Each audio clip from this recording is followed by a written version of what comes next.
I wanted to talk about what's going on the southern border. I think this is actually a big deal, and I don't think anybody is talking about it in the frame that it really needs to be viewed. And that is, when George W. Bush became president,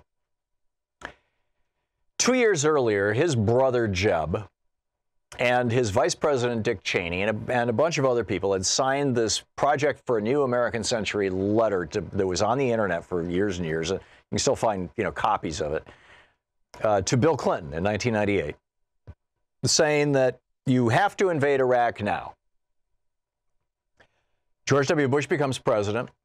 He puts Dick Cheney in charge of two things: the Energy Task Force and the Counterterrorism Task Force. The Counterterrorism Task Force, because they'd been warned by Al Gore and Bill Clinton and Sandy Berger, who told us all about this on this program back about 10 years ago. About his conversations with the incoming National Security Advisor for, I think it was Condoleezza Rice, as I recall, for George Bush. So Bush put Cheney in charge of stopping bin Laden. That group did not. Now, this was in February of 2001. That group did not meet until the week before 9/11, late August of 2001. Didn't even meet.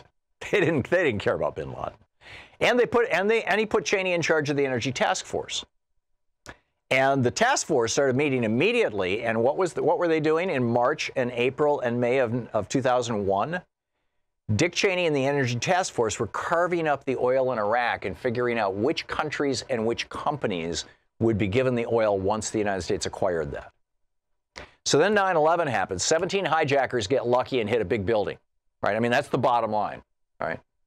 And George W. Bush, rather than going after the hijackers, the president of Afghanistan, Mullah Omar, offered to arrest bin Laden and his merry band. It was about 5,000 people in Afghanistan at that time who were associated with al-Qaeda. It was a little tiny organization, had no power, and just pulled off a one-off.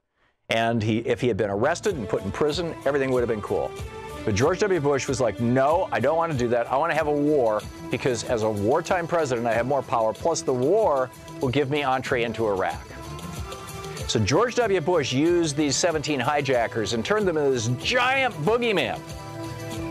I submit to you that Donald Trump is doing the same thing with 200 immigrants on the southern border right now.